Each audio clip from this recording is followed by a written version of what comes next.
Don't hold yourself back. Don't live in fear. Don't let that be rooted in you. Start to take action.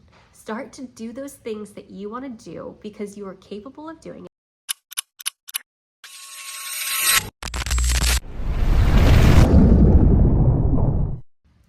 So when I was younger, I had this alter ego, and her name was Mandy. And I used to put on my glasses, I would put my hair in pigtails, and I would talk really fast and just be really silly and dorky. And I was just really hyper as a child, and then as well as like when I was in middle school. And I would just kind of, joke around with my family. I'd take on this alter ego of mine, and it would be a lot of fun. And everybody would just kind of enjoy it. Well, one of the things that my dad told me was, you should start a YouTube. And back then, when I was in middle school, YouTube wasn't a big thing. Influencer wasn't a word that people used. It was more of just YouTubers. And this is like in the early ages. I mean, we're talking about Shane Dawson, Jenna Marbles, that era. If you know, you know. And I just didn't see the value at that time of starting a YouTube page. I mean, what was that going to give me? I was going to be the laughing stock, and people were just gonna laugh at me. But at that time, it was because I couldn't accept me. I couldn't allow my personality to just let that extroverted part of me just shine on the camera, even if it was being silly and dorky. I do regret that now, though. I wish that that was something that I would have done to challenge myself to get out of my comfort zone, to push myself out of my own box.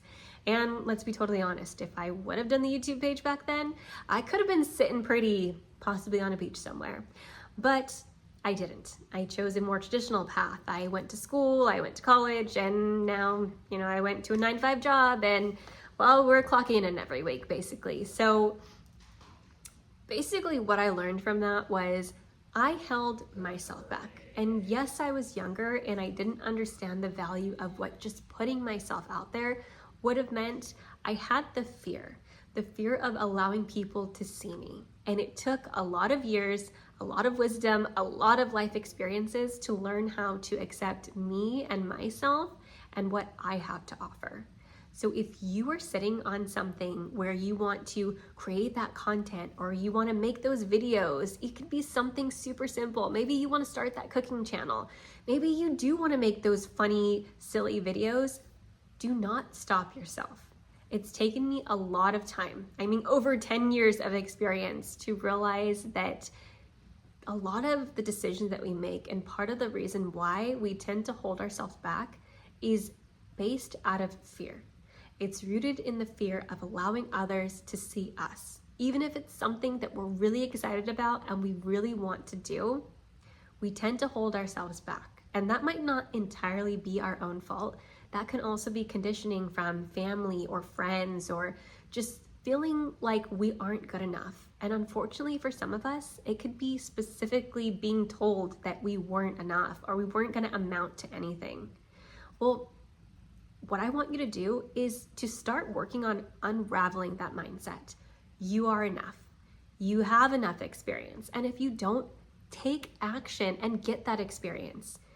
And yes, we can play the shoulda, coulda, woulda. If I would have done this back then, or I should have, but we're not going to do that, because I'm meant to be where I'm meant to be, just the same way that you are meant to be where you are. And whatever happened in the past is not relevant to what you want to do. If anything, that should make you want it even more. And that should be proof that you've made it through all of these things. And you weren't given this hobby or this dream or this excitement over this thing for nothing. It's time to step into your purpose. And had I learned to accept myself a long time ago, and even though I know that this was what was meant to happen for me, I could have been a lot further along of where I wanted to be. And although a lot of my content is now focused on healing and helping others, it's not what I originally thought that if I ever had a page, what my content would look like, but that's okay, because I can always incorporate those other things. So moral of this long drawn out story is, don't hold yourself back. Don't live in fear. Don't let that be rooted in you. Start to take action. Start to do those things that you want to do because you are capable of doing it, and it is super simple. Just start practicing. Put yourself in front of a camera. Start recording yourself cooking. Start recording and taking videos of that garden that you're making. Whatever it is that's your passion, you can go and get it. Don't wait. You weren't given those things for no reason. It's time to find your purpose.